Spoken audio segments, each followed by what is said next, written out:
everyone, welcome back for another deep dive. Today we are cracking the code. Expert speaker, the code.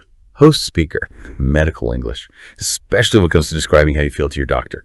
Expert speaker. Oh, right. Like you said, cracking the code. So true though, sometimes I think we all think we're pretty good at communicating, right? Host speaker, right? Expert speaker. But then you try to describe, like some weird ache in your shoulder or why you've been feeling just completely wiped. It's like you suddenly can't speak the same language. Host speaker. Totally. And you know the worst part is that research shows miscommunication is actually a factor in almost 70% of medical errors that could have been prevented. Expert speaker. Wow. Host speaker. Pretty scary, right? Expert speaker. Yeah, that is scary. Host speaker. So today we're going to break it all down. Expert speaker. Okay. Host speaker. How to talk to your doctor, clearly, to make sure you get the best care possible. Right. Expert speaker. Right. Because clear communication is just so important. Host speaker. Yeah. Expert speaker in healthcare. When you think about it, it's really the foundation for everything. Host speaker. It is. Expert speaker. Accurate diagnosis, effective treatment, better outcomes, all that. Host speaker. All of that. Yeah. So let's get into it. What are some of the big things we should be thinking about? Expert speaker. Host speaker. When we talk to our doctors. Expert speaker. Well, for one, asking good questions. Host speaker. Expert speaker. And I know it sounds obvious, but it's not just about, telling the doctor what's going on. It's about helping them understand all those little details. Host speaker. Oh, I see. Expert speaker. The nuances of your symptoms. Host speaker. So instead of just saying, I have a headache, I should be ready to give more details. Expert speaker. Exactly. Like when did it start? Yeah. How often does it happen? Where's the pain? Anything that seems to trigger it. Yeah. Host speaker. Right. Because it can be hard to put those feelings into words. Expert speaker. Oh, yeah, for sure. Host speaker. I mean, is it throbbing? Is it sharp? Is it a dull ache? Expert speaker. Yeah. Host speaker. I don't even know. Expert speaker. And that's why it's so important for healthcare providers to be good at asking questions that are open-ended. Host speaker. Okay. Yeah. Expert speaker. And really encourage their patients to describe their experience. Host speaker. Gotcha. Expert speaker. Things like, can you describe how it feels? Or what does the pain feel like? Host speaker. Yeah, that makes sense. So they're not just stuck with like a yes or no. Expert speaker. Right, exactly. And once you describe what's going on, host speaker. Yeah, expert speaker. That's when the healthcare provider can zero in. Host speaker. Okay, expert speaker. On the details with more specific questions. Host speaker. Like, how long has this been happening? Expert speaker. Yeah. Host speaker. Or does anything make it better or worse? Expert speaker. Exactly. All those details about how long it's been going on, how bad it is, what seems to bring it on. That's all super important for figuring out what's wrong, making an accurate diagnosis, host speaker. It reminds me of this article I was reading about how patients actually sometimes really struggle to find the right words. Expert speaker. Really? Host speaker.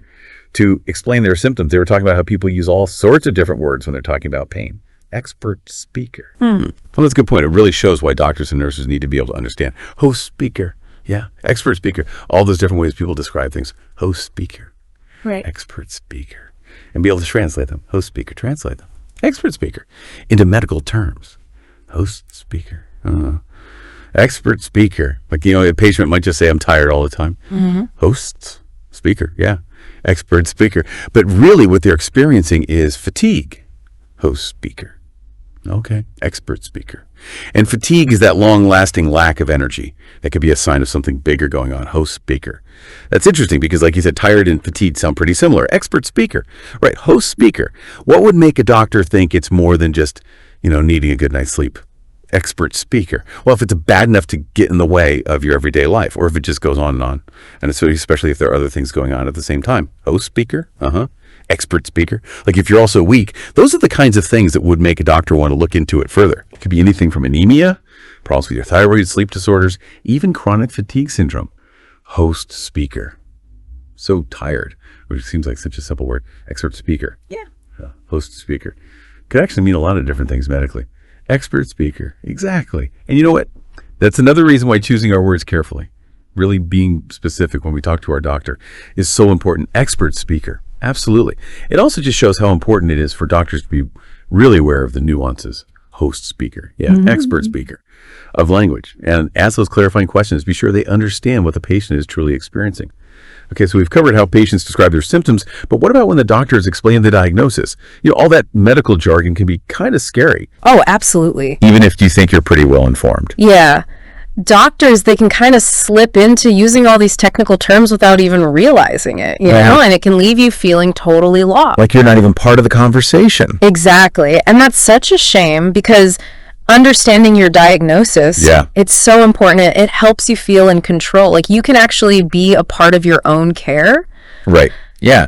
So how can doctors make sure they're explaining things in a way that makes sense? Plain language. Plain language. Simple as that. Like instead of saying myocardial infarction, which I'm sure to most people just sounds like something out of Star Trek, just say heart attack. Okay. You know? Or instead of hypertension or dyslipidemia. Okay, yeah, those are definitely words. Right. Yeah. Just say high blood pressure and high cholesterol. It seems obvious, but it makes a huge difference. Yeah, no, that makes sense. Yeah. But wouldn't some patients actually want the more detailed explanations? Oh, of course. I mean, especially if it's something serious, they might want all the specifics. Right, definitely. It's all about finding that right balance. Okay. Start by explaining it simply, and then kind of see how the patient responds. Wow. See how much they understand, how much they want to know. And you can always offer more details if they're interested. Or give them some resources. So what about if the doctor does use a word you don't know? Mm-hmm. It can be intimidating to stop them and be like, wait, what does that even mean? Oh, tell me about it. Especially if you feel like you're already keeping them from their next patient. Yeah. But remember, it's your health. It is. It's okay to politely interrupt. You know, just say something like, excuse me, I'm not familiar with that term. Could you explain what it means? Oh, yeah. Most doctors, they'll be happy to. That's a good tip. It's a good reminder that good communication, it goes both ways. Oh, definitely. It's not just about the patient speaking up. Doctors need to be paying attention to those nonverbal cues. Like, you know, the patient might be nodding along, but their face is saying, I have no idea what's going on. Right. You got to pick up on those little things. It helps you make sure you're really connecting with the patient. Yeah, that makes sense. So, diagnoses, we've covered that. Mm-hmm. What about treatment plans? How do we make sure those instructions are clear and easy to follow? Oh, that's huge. Especially when it comes to, like, medications, lifestyle changes, all of that. You're right, because if someone doesn't understand their treatment plan, they're not going to follow it. It's like, you know, trying to put together some furniture without looking at the instructions. Yeah. You might get there eventually, but it's going to be a struggle. Exactly. So when doctors are talking about medications, keep it clear and simple. Avoid the jargon. Make sure you talk about the dosage, how often to take it, when to take it, any side effects to watch out for. Okay. And most importantly, tell the patient. Follow the instructions. Exactly, as prescribed. Exactly. What about lifestyle changes? Those can be even harder, right? Oh, yeah. Especially if it means like changing your diet, exercising more. It's a big deal. That's why it's important for the doctor to acknowledge that, you know. Recognize that it can be hard. Work with the patient to come up with a plan they can actually stick to. A realistic plan. Exactly. And it helps to give them specific things they can do. Resources. Okay. Like, instead of just saying, eat healthy. Yeah. It's like, cut back on processed foods, eat more fruits and vegetables, try to limit sugary drinks. That's a lot more helpful. Right. It's easier to do something when you know what you're supposed to be doing. Makes sense. And remember, it's totally okay for patients to ask questions if they're not sure about something. Yeah. Or if they have concerns about the plan. That back and forth, that's what builds trust. Absolutely. It makes the patient feel comfortable and confident. You know, one of our sources actually included this example, like a role-playing scenario. Oh, interesting. It showed how to communicate well during a medical consultation. Okay. It was a doctor talking with a patient who had flu symptoms. Got it. It was really interesting to see how these principles actually play out in real life. Yeah, those examples are so helpful. What stood out to you about the way that doctor approached the situation? Well, I thought it was interesting how the doctor managed to, you know, be really thorough. But at the same time, make the patient feel heard. Yeah. Like they really cared, you know, asking all the right questions about their symptoms. Right. But also acknowledging how crummy the patient felt and reassuring them that, hey, it's just the flu. Right. It'll pass. Yeah, you really hit on something important. It's not just about, you know, getting the facts. It's about that connection. Yeah. Making the patient feel comfortable enough to open up. Right. That's when you get the full story. Oh, and I noticed the doctor didn't just, like, you know, write a prescription and shove him out the door. They actually took the time to explain everything. How the medicine works, what side effects to look out for, when they could expect to start feeling better. Exactly. That kind of communication. Yeah. It's so important for getting people to stick with their treatment plan. If they don't understand why they're taking a certain medicine or what to expect, they're less likely to actually follow through. Right. Which could affect how well they recover. Definitely. So it seems like it's not just about the words we use, but also how we say them. Absolutely. Tone of voice, body language. All of it. That human connection, you can't underestimate that. That's so true. And you know what? It's not just about doctors communicating well with patients. It's also about patients being proactive. Oh, I completely agree. Advocating for themselves. Yeah, absolutely. So what can our listeners do to be better communicators in, healthcare settings? Okay, well, first things first, be prepared. Okay. Before your appointment, make a list. Symptoms. When they started, how bad are they? Anything that seems to set them off. Write down any questions you have.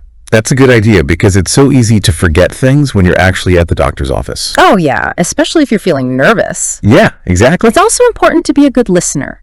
Really pay attention, and don't be afraid to ask if you don't understand something. And it's okay to take notes too, right? Oh, absolutely. I actually encourage it. It helps you remember what was said. Make sure you and your doctor are on the same page. This has been such a fascinating conversation. It's amazing how much of a difference good communication can make. It really is. When it comes to our health. And you know what I think is so great about what we talked about today? What's that? It gives us all the tools to speak up. Whether you're the patient, a caregiver, or even a doctor, we can all advocate for clear communication. So to recap for everyone listening, clear communication is at the heart of good healthcare. It starts with asking the right questions, being aware of the language we use, and making sure everyone feels comfortable speaking up. It's a two-way street. Patients, be prepared, be proactive. Yeah. Doctors, be understanding, and be good at explaining things in a way that everyone can understand. If there's one thing to take away from today, it's this. Don't be shy. Speak up. Ask questions. Yes. Be involved in your own healthcare journey. Your voice matters. And you know what? When we all communicate clearly, everyone benefits.